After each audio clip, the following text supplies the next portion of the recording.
Everyone welcome back to my channel. दोस्तों आज हम लोग जो है बात करने वाले हैं क्लास 12 के फिजिक्स में जो आपका ये जो है किरचॉफ का नियम है। ठीक है, ये जो है आपके एग्जाम में कई बार जो है पूछा गया है। ठीक है, तो कक्षा 12 में जो आपका किरचॉफ का नियम है वो जो है फिजिक्स में वो जो है समझने वाले हैं। ठीक है, तो किरचॉफ ने देखिए दो नियम दिए थे जो कि आपसे बार बार एग्जाम में जो है पूछा जाता है। इसको हम लोग जो है समझ लेते हैं अच्छे से। आज के बाद जो है आपको किसी भी प्रकार का टेंशन नहीं लेना है, आपको जो है भूलेगा नहीं।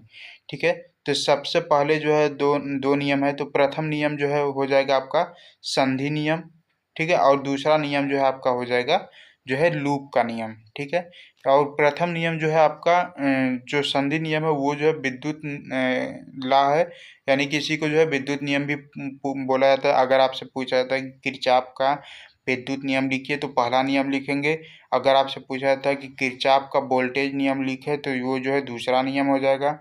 ठीक है, सिर्फ आपसे पूछा जाता है कि किरचॉफ के दोनों नियम लिखिए तो आप जो है दोनों नियम लिखेंगे। ठीक है, तो सबसे पहला जो नियम है वो जो आपका संधि नियम है। संधि क्या होता है? संधि नियम, तो इसमें देखिए जो धाराओं का योग होता है ना, ये योग मतलब कि जोड़। ठीक है, ये जो आप समेशन, इसको जो है समेशन बोलते हैं। ठीक है, तो ये जो है आपका लेटा हुआ यम देख रहे हैं, यम की तरह जो दिख रहा है आकृति, ये जो साइन दिख रहा है आपको, ये जो है इसको समेशन बोलते हैं। ये जो है जोड़ को दिखाता है। ठीक है, अब जोड़ को दिखाता है मतलब क्या है इसका मतलब, तो समझते हैं। देखिए ये आई का मतलब कि जो है धारा को, विद्युत धारा को जो है आई से प्रदर्शित करते हैं, ये तो आप सभी लोग जानते हैं। तो सबसे पहला जो है संधि नियम देखते हैं कि ये नियम जो है बोलता क्या है।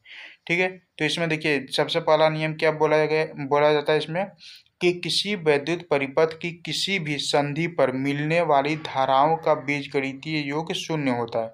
ठीक है, यानी कि कोई एक संधि है और उस विद्युत परिपथ में किसी भी संधि पर मिलने वाली धाराओं का योग, धाराओं का योग मतलब कि विद्युत धाराओं का योग, उसका जो बीजगणितीय योग है वो जो है शून्य होता है। अब बीजगणितीय योग में कैसे, अब इसका योग सिर्फ क्यों नहीं लिखा हमने, बीजगणितीय योग ही क्यों लिखा? क्योंकि योग में सिर्फ जो है जोड़ा जाता है। ठीक है, और बीजगणितीय योग में मतलब कि आप जो है माइनस को भी ले सकते हैं और जो है प्लस को भी ले सकते हैं। ठीक है, तो देखिए जैसे मान लीजिए ये जो है ओ आपका जो है क्या है, यहाँ पर ये जो ओ दिख रहे हैं। ठीक है, तो ये जो है संधि है। ठीक है, अब संधि पर जो है सभी धाराएं कुछ आ रही हैं कुछ जा रही हैं। मान लेते हैं आई जो है, आई वन जो है ये जो है संधि की तरफ आ रही है। ठीक है, आई टू भी जो है संधि की तरफ आ रही है, लेकिन आई थ्री जो है संधि से दूर जा रही है, देखिए। ठीक है, जो तीर का निशान है देखिए बाहर की तरफ है। वैसे ही आई फोर जो है वो संधि की तरफ आ रही है अंदर की तरफ, तो तीर का निशान अंदर की तरफ है। और आई फाइव जो है आपका बाहर की तरफ जा रही है, तो ये बाहर का निशान जो है आपका जो एरो का साइन है, यानी कि जो तीर का निशान है वो जो है बाहर की तरफ है।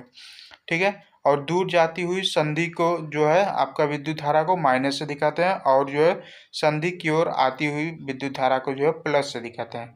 ठीक है, तो अब इनका जो है बीजगणितीय योग अगर देखेंगे तो ये जो है प्लस आई वन हो जाएगा, प्लस आई फोर हो जाएगा, प्लस आई टू हो जाएगा, यानी कि आई वन और जो है आई टू और जो है आई फोर, ये तो जो है संधि की तरफ आ रहे हैं। लेकिन आई थ्री और आई फाइव जो है संधि से दूर जा रहे हैं, तो आई थ्री और आई फाइव को जो है देखिए माइनस लिखेंगे। ठीक है, इस प्रकार से हम क्या लिख सकते हैं कि ये जो है देखिए ये जो माइनस वाला है दोनों आई थ्री और आई फाइव, ये जो है जीरो के इस साइड जाएगा तो ये जो है प्लस हो जाएगा। ठीक है, तो इसको जो है ऐसे भी लिख सकते हैं कि I one plus I two plus I one plus I four plus I two बराबर I three plus I five. ठीक है, इस तरीके से भी ये जो है आपका पहला नियम आप लोगों ने समझ लिया। ठीक है, अब जो है हम लोग दूसरा नियम समझते हैं। देखिए दूसरा नियम क्या कहता है कि दूसरा नियम जो है आपका लूप का नियम है। ठीक है, अब दूसरा नियम देखिए क्या कहता है कि इसका जो विद्युत धारा और जो आपका रेजिस्टेंस है, रेजिस्टेंस मतलब कि प्रतिरोध है। ठीक है, इसका जो विद्युत धारा और जो है रेजिस्टेंस का जो गुणनफल का योग है वो जो है किसके बराबर होगा? वो जो है ई के बराबर होगा, समेशन ऑफ ई, यानी कि विद्युत वाहक बलों के योग के बराबर होगा। ठीक है, तो दूसरा नियम देखिए क्या बोलता है। दूसरे नियम को जो बोल्ट का नियम भी बोलते हैं या फिर बोल्टता का नियम बोलते हैं। ठीक है, तो दूसरा नियम देखिए क्या बोला जाता है कि किसी परिपथ में प्रत्येक लूप बंद पास के विभिन्न भागों में प्रवाहित होने वाली धाराओं एवं संगत प्रतिरोधों के गुणनफलों का बीजगणितीय योग उस पास या लूप में लगने वाले समस्त वैद्युत वाहक बलों का बीजगणितीय योग के बराबर होता है। ठीक है, तो ये देखिए ये आपका जो है लूप हो गया। ठीक है, इस तरीके से ये जो है लूप हो गया। और ऊपर वाला जो खाना है वो जो है आपका 1 नंबर हो गया, ठीक है, और नीचे वाला जो बंद पास है वो जो है आपका 2 नंबर हो गया। ठीक है, इसको समझ लिए। ये जो है आपका R1 हो गया, ये R2 हो गया और ये जो है R3 हो गया। ठीक है, R1 वाले में जो है R1 और R2 यानी कि जो 1 वाला लूप है ऊपर, उसमें जो है धारा I1 बह रहा है। ठीक है, और जो नीचे वाला लूप है इसमें जो है I2 धारा बह रहा है। ठीक है, जो ऊपर वाला लूप है उसका जो विद्युत वाहक बल है वो जो है आपका E1 है। ठीक है, और जो नीचे वाला है उसका जो है विद्युत वाहक बल E2 है। ठीक है, तो इस तरीके से हम क्या लिखेंगे कि देखिए आपका ये जो है I1 R1 ये जो है प्लस है। ठीक है, और नीचे वाला जो I1 I2 R2 है वो जो है माइनस में हो जाएगा। ठीक है, समझ रहे हैं। जैसे देखिए ये जो है आपका ऊपर जो है, देखिए यहाँ पर जैसे फिर से बनाते हैं जो है, ठीक है, यहाँ पर ये देखते हैं, यहाँ पर देखिए ये जो है आपका ये जो है ऊपर की तरफ जा रहा है। ठीक है, तो ये जो है आपका I1 R1, ठीक है, ये जो है आपका प्लस है। ठीक है, और ये जो है I2 R2 माइनस है। माइनस क्यों है? क्योंकि ये जो है आपका ये बैटरी तो यहाँ ऊपर लगा हुआ है। ठीक है, नीचे तो बैटरी लगा हुआ नहीं, तो ऊपर वाला जो है प्लस होगा और नीचे वाला जो है माइनस होगा। ठीक है, क्योंकि ऊपर वाला जो है आपका ये जो देखिए साइन है, ठीक है, ये जो लूप जो घूम रहा है यहाँ पर ये जो है इस तरीके से होगा। ठीक है, और नीचे वाला देखिए उल्टा बन गया। ठीक है, नीचे वाला जो है इस तरीके से होगा, इस तरीके से ऊपर से नीचे की तरफ।